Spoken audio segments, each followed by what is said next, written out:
James Smithers from Caravana Sun. Welcome to Australian Musician. Thank you for having me, Greg. We're in lovely Lennox Head, not far from Bluesfest, Byron Bay, where you played last night. Preceded the Cat Empire, their final performance in the original lineup. What was the vibe like playing before them? It was insane. It's pretty hard to put to words, especially after obviously the last few years of so many ups and downs and restrictions and all that, and just to have a sea of people in front of you, and the energy was so high, and everybody was just having the most amazing time, including ourselves. I was very close to tears multiple times. It just felt so good. And the Cat Empire obviously is just such a iconic and inspirational band, obviously to us as a band and individually. So getting to play with them is always such a pleasure, and watching them from side stage as well is always just so mind-blowing and inspirational. Like I said, for us as a band, for the show, and they're just world class. Yeah. Had you been to Bluesfest before as a punter? I have been to a punter once. I saw Santana and Jethro Tull and Booker T and the MGs. Can't remember who else. It was a few years ago though, and I'd come off the back of playing this like bush doof, so it was pretty like, I think I fell asleep standing up by the end of the day. I was pretty tired. But yeah, it's a great festival. So for us, getting to play there it's such an honour and really a big bucket list tick off. It was so super special. How did you approach your set list for last night? Did you put a lot of thought into what you were going to play for that gig? Yeah, there's been a lot of thought, and we've had a lot of time over the last couple of months in the studio, running through it all and really working through all those little moments in each song, and everyone's parts, like down to every minute detail, and working new parts in and new songs even, and we were meant to have a whole lot of shows in the lead up over the last few months, but a lot of them got cancelled or postponed. So a lot of the stuff, that was actually the first time getting to play it on the road. So it was pretty cool. It was a bit like, we never played this song before, but I think it translated really well, and I felt like all of our work definitely was not lost. It definitely felt really good to be up on that stage. The new stuff you're talking about is from the new album, Burning Palms. I believe written overseas in Lisbon and Munich and recorded here. A lot of it was on our last European tour before all this madness, and we wrote a lot of the songs on the road, in Portugal and Germany, and just all over the place, and then came back and had a bit more time at home writing, and it was a pretty interesting process, because we did the writing and we kind of did it in blocks. Like we would write maybe 15 songs and get together and do the pre-production and jam it all out and everything, and then go to the studio, and we would pick 3 or 4 of those songs and then record them, and then probably another month or 2 later, over that month, we'd be doing the same thing again. And so we ended up with, I think we recorded maybe 13 or 14 songs, and we ended up with 10 on the album. So it was quite a long process with all the COVID stuff and all that, but it also meant that we were really able to lean in and make sure everything was as good as it could be, and our first time self-producing as well, so there was a huge amount of learning in that, and the first record for me in the band, and for Chris as well, so like a new lineup and working together and getting through all of that and really learning about each other and our tastes and all that stuff. So it was really awesome, and a great process, but took a while. But very proud of that record. It feels really good to have it out. Yeah, so we played a few songs off that last night, which is, it's nice to, now that it's out, to, you know, be able to play that and have people singing it back to you, and being able to forward people to listen to the album now. They can do that. You know, it's wild actually. It's super exciting. As a drummer, when a new song is submitted to the band, or when you're working on a new song, as a drummer, how do you approach what tempo the song should be in?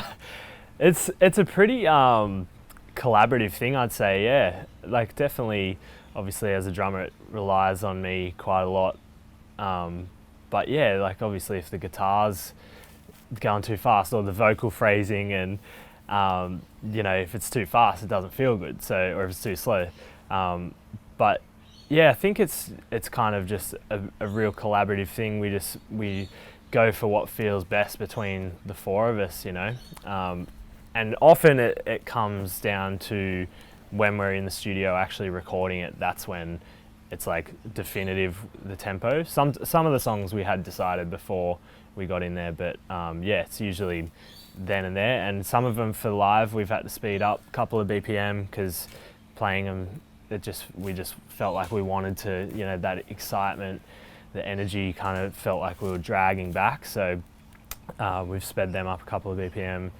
and yeah, but it's usually just a collaborative choice, I think. Yeah.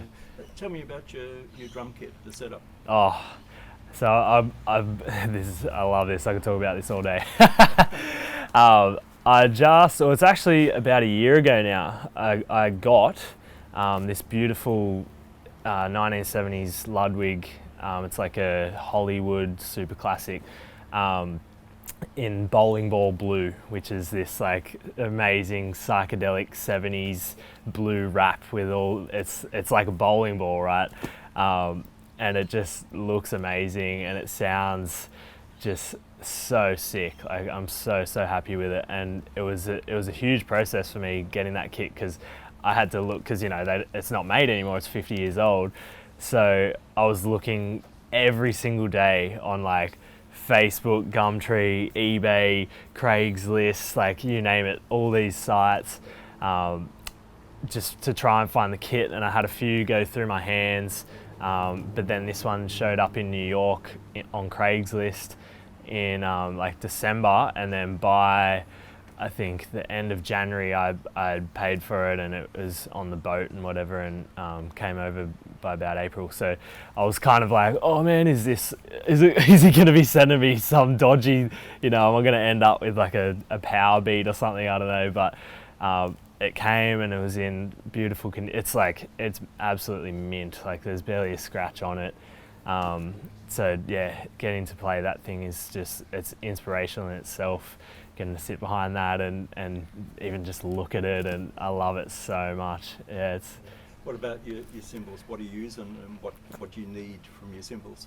I use Meinl cymbals. I've been using them for years now, actually, and I love pretty much everything from that company. I feel like you can get kind of any sound you want out of any of their range. I mostly use the Byzance range, but I like big cymbals, and I like fairly dry and fairly dark. I like dark, and I went really trashy and dry for a while, but I found that live it's like I just had to slam it, and it wasn't really carrying on stage.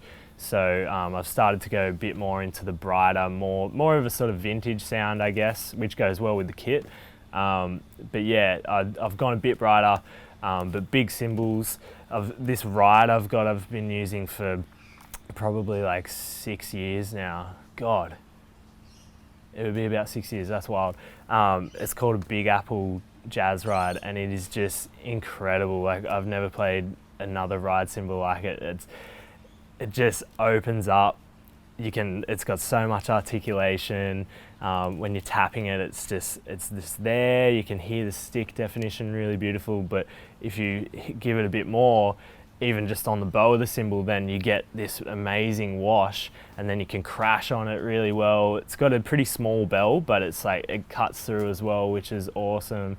And I find that works really well for us, especially for live and in the studio. So I pretty much have like stuck with that ride since I had it. Yeah, it's a real special one, that one. Yeah, are you fussy with sticks? Could you use anything?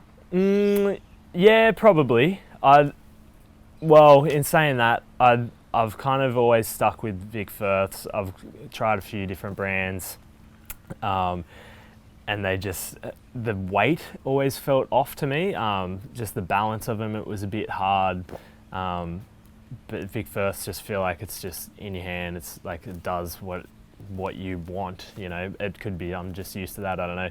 Size wise, I'd just go with usually the standard 5As. I like the wood tips, I don't like the nylons. But yeah, just pretty much the standards, and they do me well. And I think they're a good size. They're nice and light, and but you still got enough weight there that you can give it a bit for the live energy, you know? Yeah. Last night you were on a DW kit, I think. Yes. Yeah, I couldn't get the Ludwig, unfortunately. But it sounded great, yeah. I lost the floor tom. It was like, kind of got lost in the mix for me a little bit, but yeah, it felt good. The kick was really nice. Yeah. What about drummer heroes growing up? Oh, Taylor Hawkins actually was definitely a big one. Who's obviously just passed away a month or two ago now. So that was very sad. That was largely through my cousins giving me mixtapes, you know, of the music he listened to, and it'd be Foo Fighters and you know, like the Offspring and Metallica and stuff. But growing up, the Red Hot Chili Peppers were hands down and still are my all-time favourite band. They were the first band I remember listening to, and I remember having the Blood Sugar CD and like just reading through the liner notes, you know, and all the lyrics like endlessly, and listening to that album just on repeat. So Chad Smith is a huge influence for me, and yeah, I would just be playing him for days, you know. But yeah, by the time I didn't get a drum kit till I was like 17 or something. So it was relatively late, I guess. Had to pester my parents for a long time, but thankfully they pulled through. So by the time I got to that stage, it was like I was in a huge metal phase.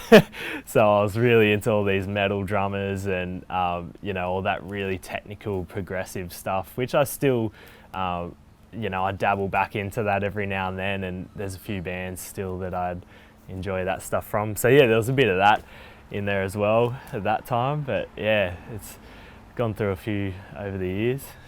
Just getting back to the album, Burning Palms, is there a track on the album that's closer to your heart than others, one you're exceptionally proud of? The song Pressure started with a demo that I wrote. So I probably had the most to do with that song especially. Like it was a very collaborative effort, the whole thing. So, but that one's probably close to me for that reason. It's hard to pick. There's a lot I love about this album. Like, yeah, Stella, I think the message behind that is really beautiful, and I love the music on that song as well. Getting rained on right now. Yeah, there's probably too many to choose from, but I would say probably Pressure for that reason. Yeah. When you think back at your time with the band, what are your strongest memories? Touring for sure, playing shows like last night, going into the studio we recorded Burning Palms in was in the Blue Mountains and super secluded, so we would go away for a week.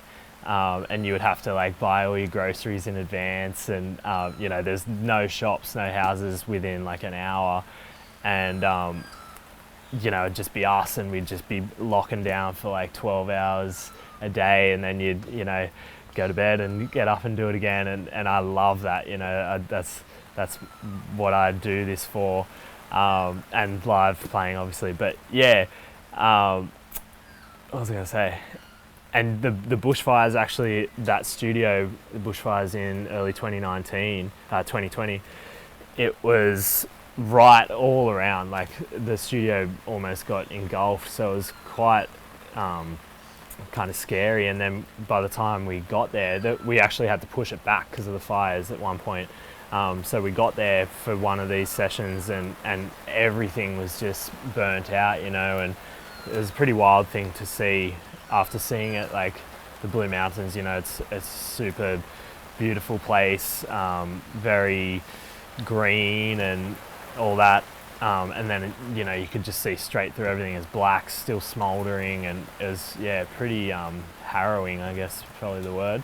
And is that where you got the album title from?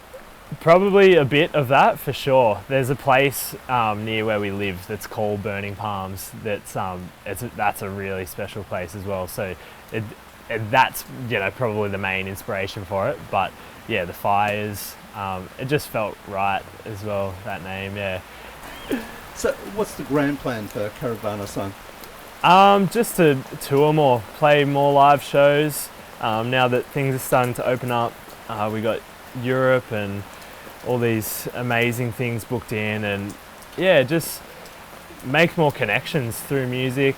We're a very close family between us boys. Like, it feels very special, friendship wise and musically. So like, you know, I love playing this band so much, and just hanging out with the boys, and it's really awesome. So just more of that and more shows. That's what we do as a band. That's definitely where we excel, I think. Yeah, so hopefully more of that, and hopefully more in Australia, more shows like last night at Bluesfest. You know, we tour a lot around, we see a lot of beautiful places around Australia, and I love that so much. But yeah, just more people, you know, it would be awesome, just doing more of that, playing more live shows, making those connections. Right, James, thanks for your time. Thank you, Greg, appreciate that. Thank you, Australian musician.